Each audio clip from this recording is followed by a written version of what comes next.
Okay, so I think we're about ready to start. Gloria on getting Share localized into all of the languages that we now support. So my plan for this session is to take you through some of the tips and techniques that we've built out of that process and let you know some of the lessons we've learned, and hopefully do so in a way that you'll be able to take that away and make use of in your customizations or in your own web apps outside of Share. So right up front, I think it's useful to go through some terminology, just so we all know what we're talking about. So internationalization, that's the process of taking a bit of software and making it possible to customize it to a user's region. And it's also known as I18N, and that's just 18 is just the number of letters in between the I and the N, so nothing too complicated. The second term related to this is localization, and localization is the actual act of customizing the internationalized software. So that's the step where the translation happens, and that's known as L10N. So notice the uppercase L there. That's to avoid confusion with a 1 or a I. So yeah, and the final term is locale, and that refers to either the user's language in the region, or I'll also use that term to refer to the identifier for that region and language. So the example I've got up there is ENGB. EN's the language, English, and GB is the region, so it's Great Britain. And so that's what a locale is. So this is a slide I showed last year at our DevCon with all the languages we supported. This is this year's slide. So we've now got 11 languages supported in 4.2. So there's German, English, Spanish, French, Italian, Japanese, Dutch, Russian. We've got simplified Chinese. We've got Norwegian Bokmal and Brazilian Portuguese. And you'll notice the locale strings after the colon on the slide. They vary in how specific they are. So for example, the English, there's no region associated with that.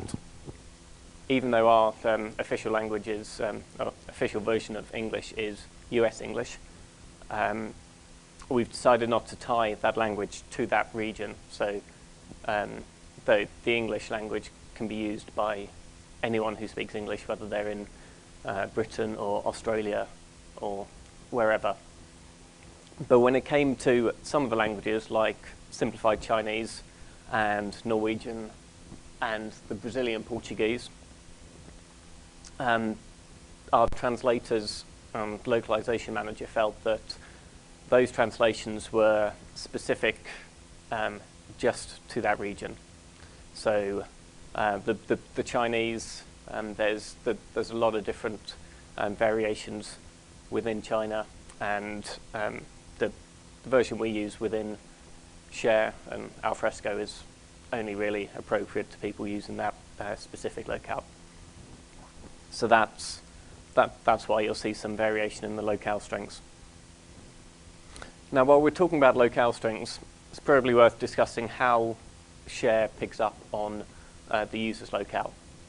So in the cloud, we've got a drop-down preference, same as we used to have in Explorer. When the user logs in, they can choose their language preference. And that makes it quite useful for the server can then knows ahead of time what language that particular user prefers. And so we can use that to do things like with the email templates. Emails we send out, we can use their preferred language. But in on-premise Share, we don't have that preference stored yet. So what we do is we use the accept language header in the HTTP request. And that, I think, is a really good way of asking, or well, discovering what language the users requested that content in. So I think that's quite a good way. But we might also, in the next version, have that preference, same as we do in the cloud. So, internationalizing share. When I joined Alfresco about 3.5 years ago, we didn't have any officially supported languages. That changed soon after when we got a localization manager on board. But up until that point, we were reliant upon community and partner translations. But what had happened right from when Share was first started being written, it had been internationalized. So that means that all the strings used in the UI, they'd all been abstracted out of the code. So they weren't embedded in the HTML and the Java and JavaScript, and they were in their own properties files.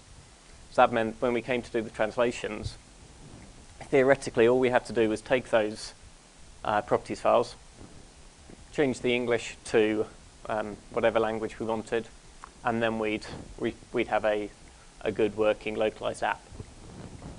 And that's almost how it worked, but not quite. There was a few other things we needed to do, and a few lessons that I'll touch on later. So let's start right at the very beginning with a properties file. So you see on the right-hand side of the screen, hopefully you can read that. In that fetching pink, we've got the message key. That's what we refer to in the software. So anywhere through the code where we want to show a message string to the user, we use the message key. And hopefully you can see that it's we've got that dot notation going on inside the key. That helps us namespace the message keys, and also it helps us work out where those strings are used when we come to change them, or the translators are asking for a bit of context information. So for example, that one at the top, it's header.advancedsearch.description. So we know that that's the description used on the advanced search link in the header. So that's how that works. And on the right-hand side of the screen, we've got so and in white there, we've got the actual text that gets displayed to the user. Now, because we've taken out, we've abstracted that out of the application, and we've just referred to the message key. Anytime we want to change the text that gets displayed to the user, we can do so without having to re-engineer any of the app and modify any code. And that's a really fundamental point when it comes to internationalizing software, is you want to be able to make those localization changes without having to do any re-engineering. So that's kind of a fundamental principle. And so what happens during the translation process is this properties file gets sent to the translators. They convert all those strings from English to whatever language they're translating to, and then they send it back.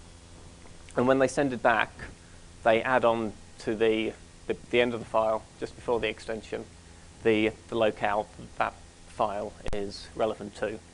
So this is a list of all of the slingshot.properties files, one of our core files we use within Share. And so that contains a lot of the frequently used message strings. And so you can see here, this is a listing as a slingshot file, and that's got all the locales we support.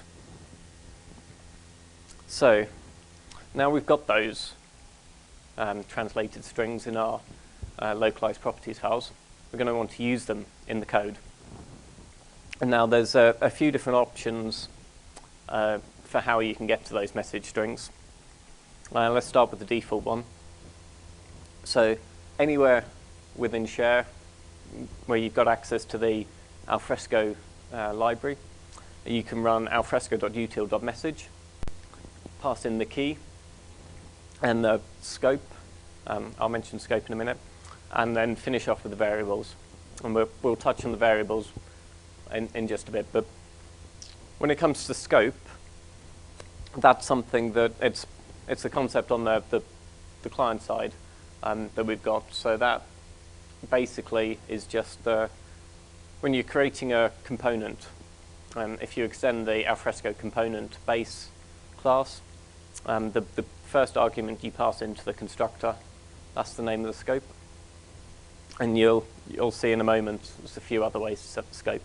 But if you want to have a look to see what scopes are registered or what strings are available, take a look at the Alfresco messages object on the global, on the window object within the browser, and that will show you the what scopes have been registered, what strings are available.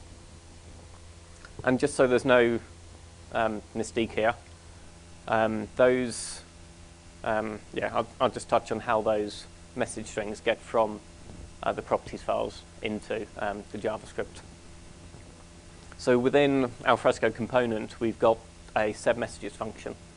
And what that does is that takes the messages variable that Surf makes available to our FreeMarker pages, and that messages variable contains all of the message strings available to that web script. And setMessages just takes that and adds that to that Alfresco messages object with the appropriate scope. But if you're doing the same thing without extending the Alfresco component, we've got this global util class, Alfresco.util add messages, and that can be used to register message strings, and you have to pass in the scope manually there. So that's a couple of ways you can use FreeMarker to set the message strings that are available client side. So option 2, when it comes to accessing those strings in JavaScript, is using the this.message. And that's available if you've extended the Alfresco base component.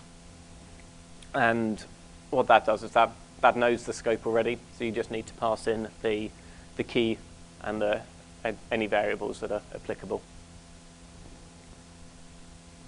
And the third option we've got is a new one in 4.2, and that's the one to use if you're using the new AMD style widget definition. So instead of having to do the set messages or add messages, all you do is you include the properties file in as a I18N requirement in the widget declaration, and then you can use this .message in your JavaScript code. Again, passing the key and the variable. So those are the 3 methods you've got to access the those variables. Those message keys and strings on the in your client-side JavaScript. But you may not always want to access those message strings client-side. So if you're doing some extensions to Share and you got your FreeMarker templates, you can access the messages there. Got this MSG method that, again, you use very similar to the client-side methods, passing in the key and the variables. And then in your JavaScript-backed web scripts, you've got this option, message.get. This one tends not to be used very much because we don't do a lot of printing out displays or display strings within the JavaScript web scripts, but it's there, and there are some examples of how we use that in Share.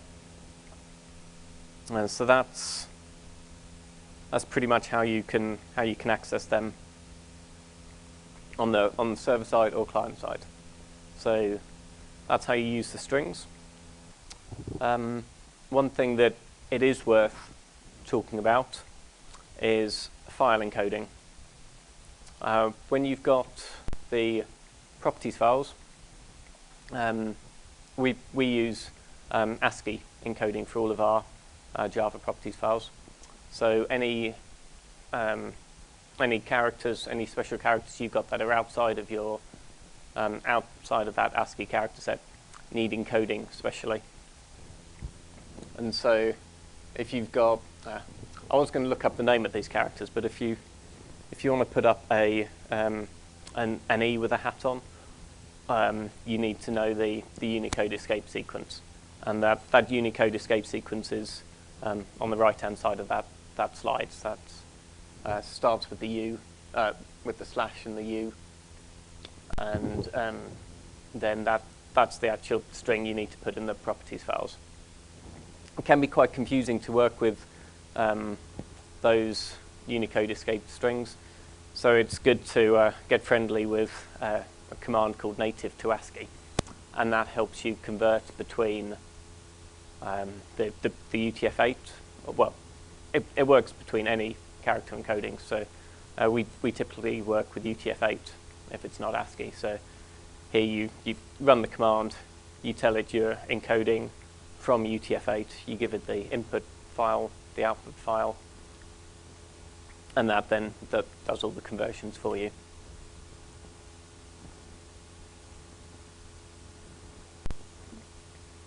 I think the reverse encoding is perhaps even more useful, because what that does is that enables you to take one of our properties files that's already encoded and reverse it out to UTF-8, and then you can discuss that with your translators or your users, because typically I found that translators and users aren't very happy dealing with Unicode escape sequences. It's obviously not something they teach at translation school. But if you haven't got a properties file that you're trying to convert, you can just echo the string and pipe it to native to ASCII, as shown here, and that does the conversion for you on the command line. So that's a question I get asked quite a bit, and a native to ASCII is probably the best way to do that. There are, however, some caveats to what I said about Alfresco using ASCII files. The two main ones that I'll mention are the email templates and anything on Alfresco Workdesk. They're both UTF-8 encoded, so you don't need the Unicode escaping there. Don't ask me why they're different. They just are. Okay, so I'm now going to talk about some best practices. We made a few mistakes when we were internationalizing Share to start with, and I like to think we've learned from those, and that's where these best practices have kind of come out of. So that's a couple of lessons I'll share. So firstly, concatenating strings is bad from a localization point of view. So quite often you don't simply want to print out a message string, you want to change parts of it depending on, say, what the number of search results are, for instance. And one way of achieving that is through string concatenation. So you've got the start of the string, so there are, and then you print out the number of search results, so let's say 5, using a result odd length, and then you've got the rest of the string that you append to the end. So you end up with there are 5 search results, for instance. And that works very well in English, but the word order isn't always the same in other languages. So if you're translating to French, for instance, and they want the number in a different place, using concatenation you can't do that without re-engineering the application. And we said that we want to achieve localization without re-engineering. So the best way of doing that is using these tokens, and these are the variables that I mentioned earlier. So you just include that token, so a number within curly braces, within the string in the properties files. And then when you're calling the message function, you pass in that variable, and that automatically gets substituted in. So that's really useful. And what that means is that the translators can change the word order just by moving that token around. without us having to change any code. So this particular example for there are X search results highlights something that's worth touching on now. It's handling of plural results. So often you want to display a different message to the user if there aren't any results, or if there's one result, or something like that. And unfortunately, there's no real easy way of handling that at the moment within Share. So what I'd recommend is this this sort of approach where you've got the different strings defined, and you just use some client-side or some logic to swap them out. So that's my recommendation for that. And those variables, they work as well with multiple tokens.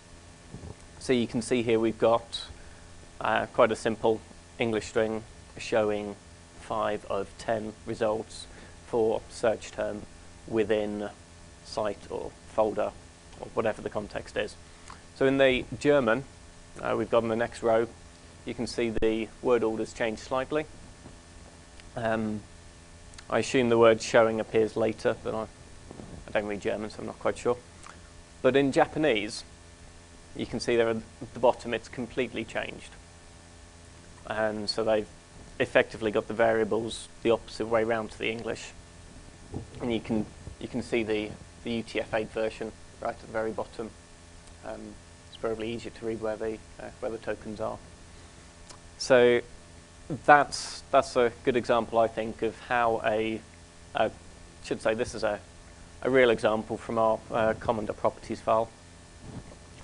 So that's an actual string in Share, and it just shows how much they need to change to accommodate different word orders.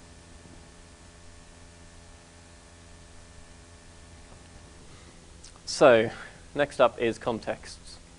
I'm sure we can all think of a word in English that means one thing in one situation, but change a few words around and it means a completely different thing. That's something that translators need to be aware of, and we need to give them the ability to work with that. So when we're creating our message keys, we need to make sure that we separate out the contexts. I think the best example of that we had within Share was the word address. You think? Address, that's fairly standard. We had, on the user profile page, we used to ask for a user's home address and a user's company address. So we thought, okay, we'll internationalize that as label.address. But it turns out when we were translating into Japanese, Japanese actually have different words for a company address and a home address. So that's that they needed those different contexts separating. So what we had to do was go back and re-engineer the code to use those different contexts. Now there can be a fine line between, it's difficult to know when to duplicate strings and when to reuse existing strings, because obviously you want to reuse strings where possible. But I would say actually it's better to err on the side of duplicating the strings and making sure the contexts are separate. And I'd suggest that for two reasons. Firstly, is that, I don't know about you guys, but within Alfresco, the translations generally happen towards the end of a development cycle. Once we've done a lot of the work, engineering the new features, and the pace of change has slowed down a little bit, that's when the translations occur. And if at that point we find out that we need to go back and separate out any contexts, that has a knock-on effect to any testing that's already happened, or it could even impact release schedules and stuff like that. So for that reason, it's good to separate them out up front. And secondly, the way we manage translations within Alfresco is that we use what's called a translation memory.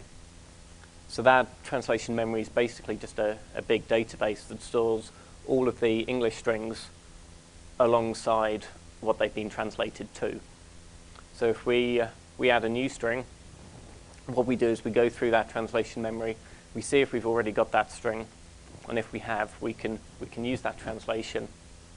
Of course, we need to get the contexts checked by a translator, but with that translation memory, it means that duplicating strings isn't such a burden on the translation. So next up on the list of best practices is be careful with single quotes. This is something that used to catch us out quite a bit, and we never really understood quite where single quotes should be used, and we were finding times where the string would get passed on the server and that single quote would vanish. So this is for strings where, for example, you're quoting a search results term within the string. So you actually want the quote to be visible to the user. So if you're doing that and the string has curly braces in it, there's a good chance that that's going to be passed server side. So you'll want to double up on any quotes you're using there. Likewise, if there's no brackets, you just want a single quote. Otherwise, chances are you'll end up showing two quotes to the user. So it can get a bit confusing. But one good rule of thumb is that if the English does things one way, try and follow that. Because generally, English is the language that all the engineers develop in. It's the default language with Alfresco, obviously. So chances are that that's done correctly and has been checked properly. So if there are any conventions you're not sure about, try and copy the English if you can.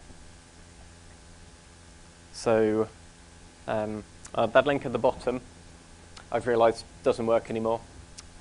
It's a link to a Sun blog, and Oracle have now taken that over, but without actually maintaining this link. So you'll just have to take my word for it. But those were the tips that came out of Sun.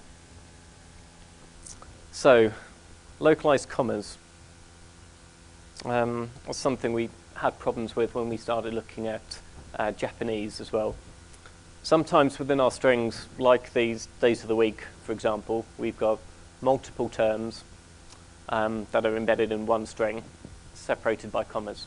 So our code goes through, looks for the commas, and extracts out the right string.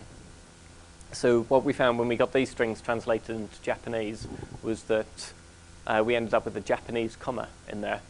Don't know if you guys know that some languages have special comma or special punctuation characters. Japanese is one of them. And what we were finding was that the names for the week, days of the week or months of the year were coming back localized, but the comma was being translated as well. And our code that goes through and looks for the comma doesn't pick up these localized commas. So avoid them in any strings that are where that's being passed.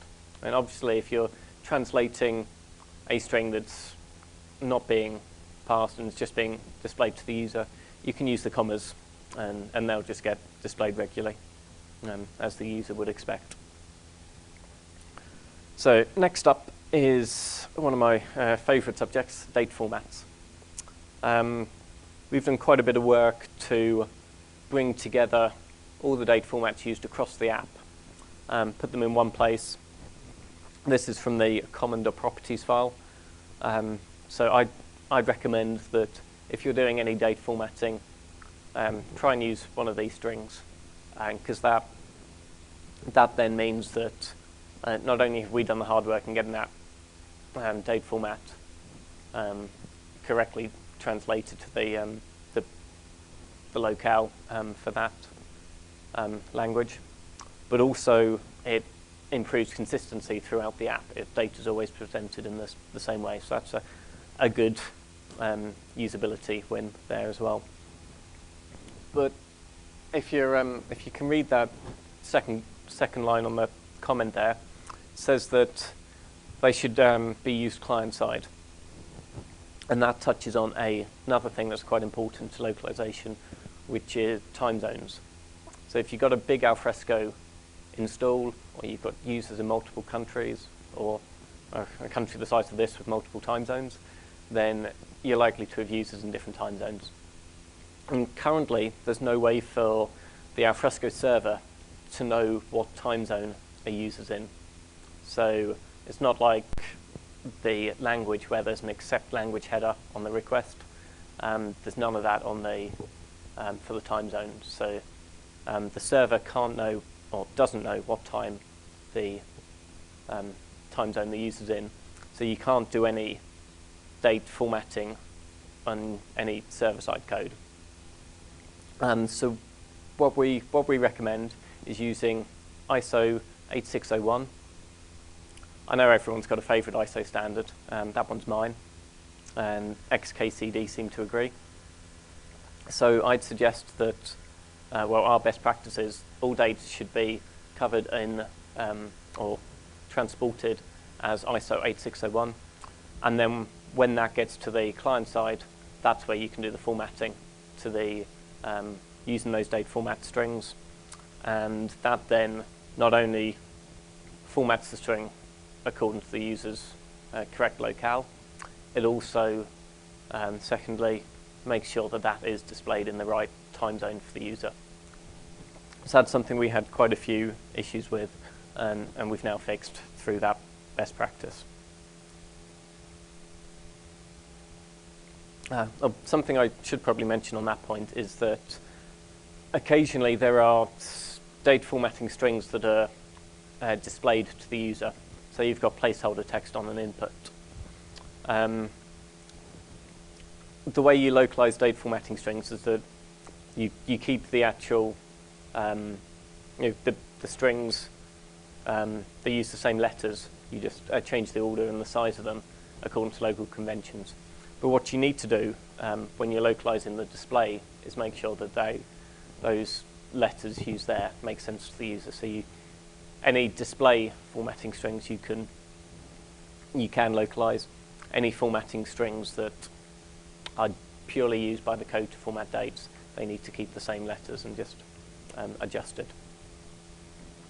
Next up on our list of best practices is allow for growth. So message strings, they often change in size when you're translating them between different languages.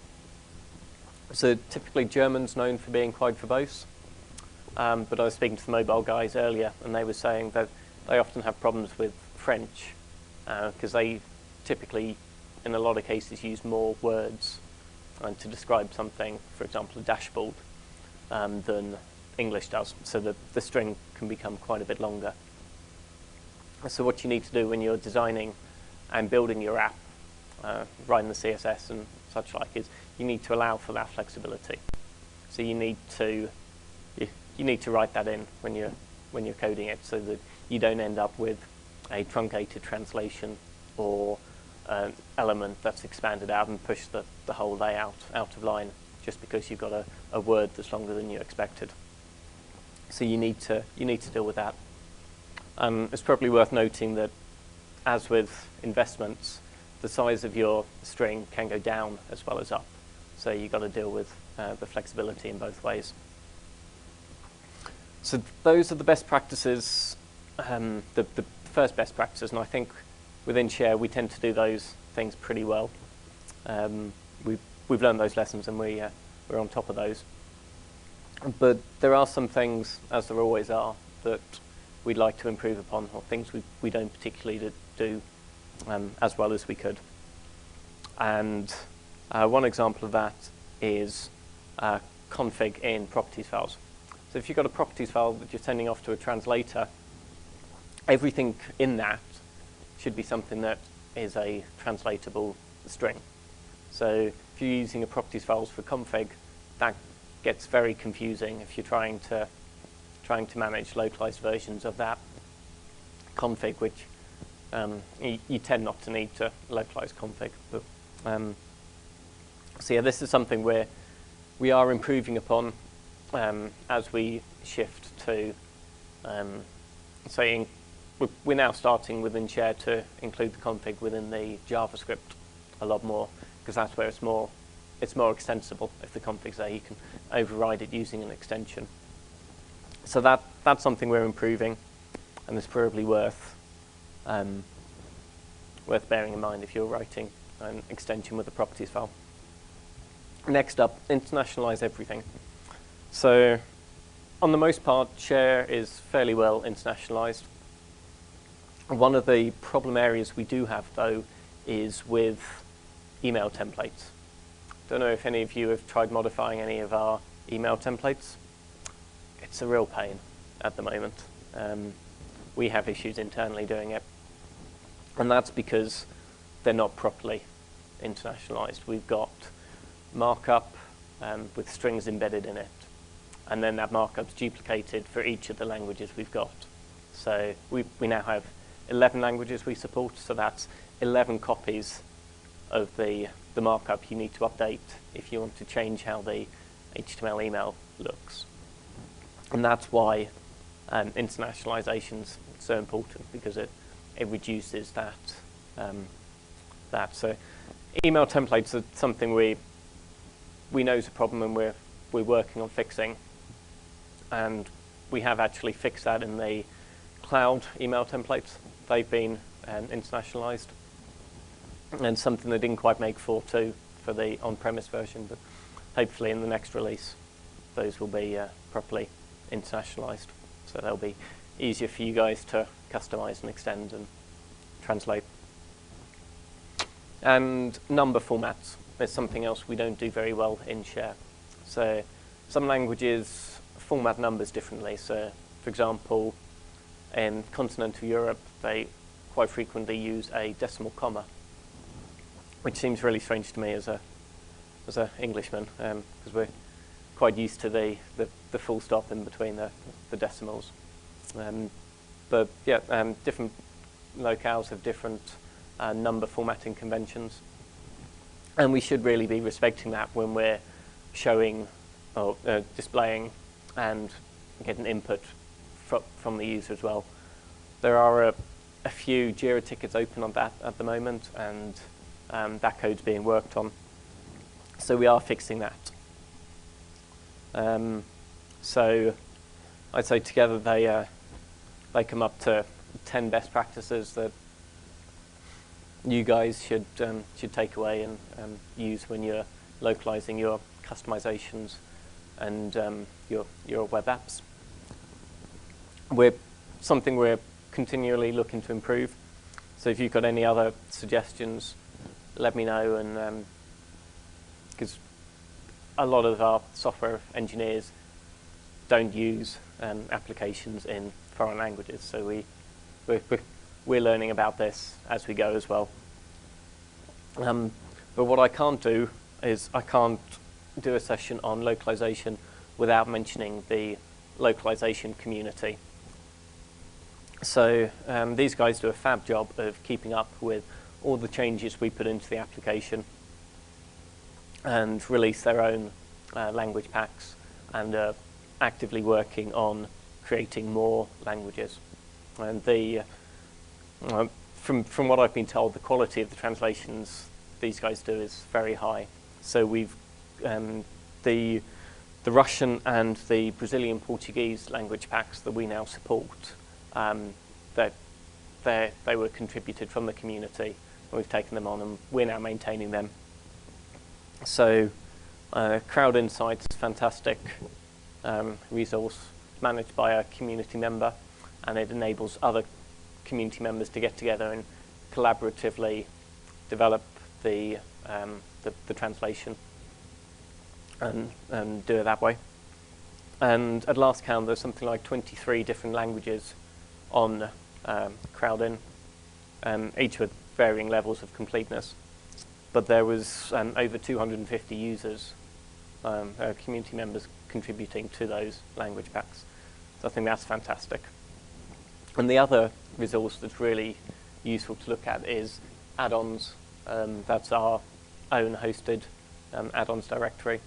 And that's typically where you will find completed language packs and any language packs that are maintained outside of Crowdin. So I think Swedish is an example of that. So that's a really good place to go. So I'd encourage anyone who's interested in the community there to check out those links. Okay, so that's the end of my session. I hope you've all learned something. And as I've said, if you've got any improvements, then let me know. And we've got time for a few questions, if anyone's got any questions. If you don't want to ask now, then just grab me. I'm here for the rest of the conference, so feel free to come and talk to me at any point. Okay, so any questions? Yep, one at the front here. Yeah. You mentioned the fact that some messages were duplicated, like depending on the context. Yep. It was one key or the other. Do you envisage some tool like softbug to display? You just put the mouse above the message and it gives you, you know, the Let file. you know where it came from. Where it came Yeah. from. That would be very helpful for the translators. It would be, yes, and something we do in a couple of situations where it's not quite clear is we add comments to the properties files, because quite often the translations happen completely outside the UI, so all the translators get to see is the properties files. So sometimes where the context isn't apparent, we can add information in as comments, and that's perhaps something we should get better at doing. But yeah, there aren't any plans for a surfbug style tool to help with that. And I would hope, as I said, that the naming convention helps kind of identify where those strings are used. So yeah, hopefully that answers that question. Sure. Any others? Nope. Okay, well, thank you for your time. And as I say, let me know if you've got any suggestions, improvements, or feedback. Oh, sorry. Yeah. Hi. Now Alfresco, like I'm really new to Alfresco, so like add-ons, plugins, extension, is it all same or there's some difference? So the way we've internationalized stuff, it's the same across the whole the whole of Share, whether it's within the blog component or whether it's an extension to Share. So yeah, it's the same. Thank you. Sure. Okay. Thank you.